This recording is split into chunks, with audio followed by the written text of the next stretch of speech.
Evening everybody, कैसे हैं आप लोग? ओके, आज एक नए टॉपिक के साथ नया लेसन, नए लेक्चर के साथ हम कुछ सीखेंगे। जब कोई काम मजबूरी में करना पड़ता है, जब उसको काम करने की नेसेसिटी, कंपल्सन या ऑब्लिगेशंस बढ़ जाता है, ऐसे कंडीशंस को बताने के लिए हम क्या यूज करते हैं, ऐसे कंडीशंस के बारे में आज हम डिस्कस करेंगे। जब कोई काम करना कंपल्सन हो जाता है, मतलब आपको निश्चित करना ही पड़ता है, कभी कभार हमारी इच्छा नहीं होती तब भी करना पड़ता है, ऐसी कंडीशंस को बताने के लिए हम क्या यूज करते हैं? यूज ऑफ हैज टू और हैव टू, हैज टू और हैव टू का यूज करते हैं। दैट क्लियर ना? क्या यूज करते हैं? यूज ऑफ हैज टू और have to. Has to for the singular and have to for the plural. Has to for the singular and have to for the plural. हम Hindi connected people हैं तो हम उसको हिंदी में समझ लीजिएगा, पढ़ता है, पढ़ती है, पढ़ते हैं। जब कोई काम मजबूरी में करना पड़ता था या जरूरी है ऐसा करना पड़ता है, ऐसी कंडीशंस को बताने के लिए हम हैज टू, हैव टू का यूज करते हैं। ओके ना? इसमें वर्ब जो आएगी वो इन्फिनेटिव आएगी। इन्फिनेटिव समझते ना? टू प्लस बेस फॉर्म, या हैज टू आ जाएगा तो वर्ब का फर्स्ट फॉर्म आ जाएगा। Okay, that clear. इंग्लिश में इसका हम डिस्क्रिप्शंस पढ़ते हैं कि the words has to have to describe something. has to have to हमें डिस्क्राइब करता है, समझाता है। something, describe something that means to take place soon, जिसको काम बहुत जल्दी ही होना है, या जो काम शॉर्टली इंप्लीमेंटेड होना है, जिसका शॉर्टली रिजल्ट आना है। इट एक्सप्रेस, यह क्या एक्सप्रेस करता है? सर्टेनिटी। क्या एक्सप्रेस करता है? सर्टेनिटी, नेसेसिटी और ऑब्लिगेशन। ये सर्टेनिटी, नेसेसिटी, ऑब्लिगेशंस एक्सप्रेस करता है। ये निश्चितता और दायित्व को स्पष्ट करता है। ये सिंपली कंपल्सन को भी बताता है। किसको बताता है? कंपल्सन को भी बताता है, मजबूरी को भी बताता है।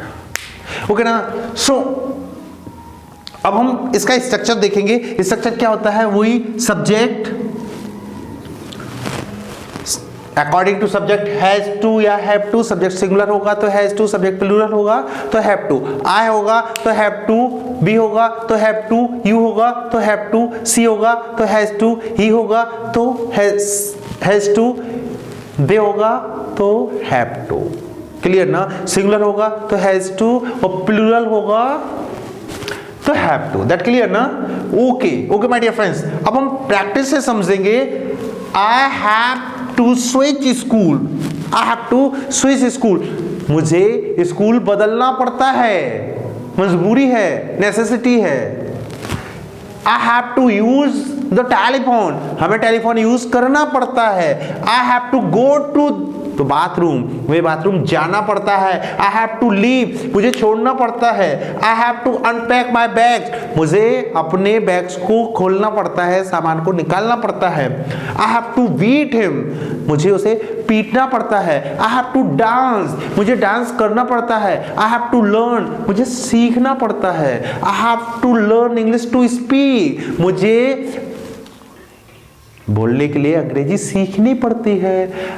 I have to play, मुझे खेलना पड़ता है। I have to play cricket, मुझे क्रिकेट खेलना पड़ता है। I have to play to be fit, हमें फिट रहने के लिए, फिट होने के लिए खेलना पड़ता है। We have to do exercise, we have to do exercise, हमें एक्सरसाइज करनी पड़ती है। We have to do exercise regularly, हमें नियमित रूप से एक्सरसाइज करनी पड़ती है। We have to work hard, हमें कठिन परिश्रम करना पड़ता है। We have to take breakfast, हमें नाश्ता करना पड़ता है।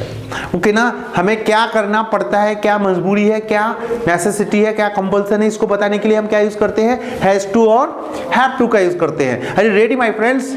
ओके, गॉट इट ना? समझ में आया ना? सभी को समझ में आया? ओके, नहीं समझ में आया तो रिप्लाई करिएगा, मैसेज करिएगा, फोन करिएगा, मेल करिएगा, चैट करिएगा और बताइएगा I have some problem. Comments करिएगा।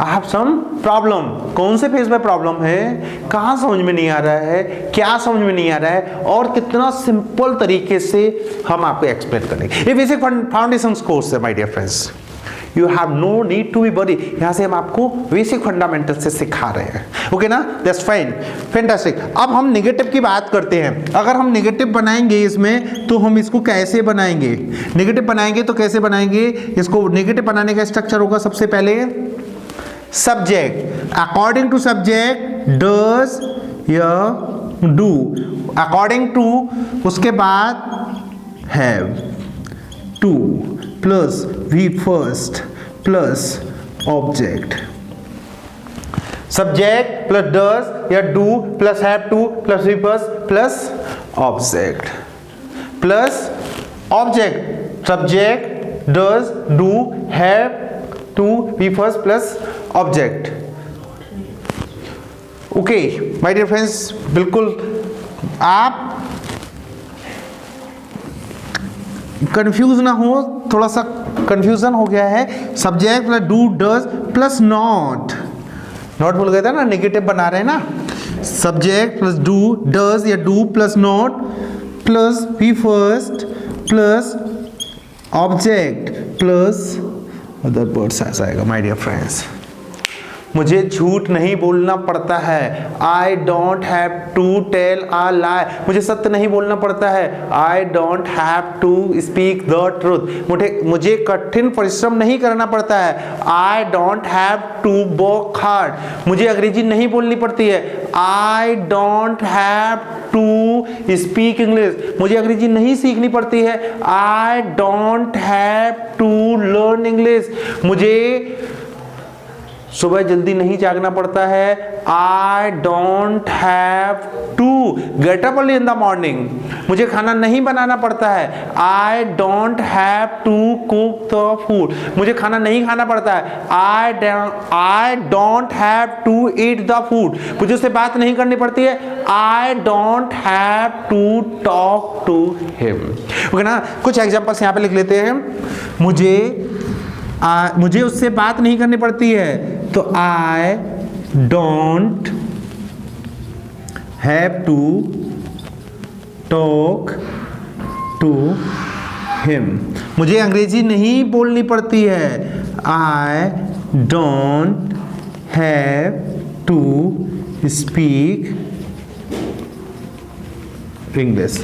दैट क्लियर ना, बात समझ रहे हैं ना।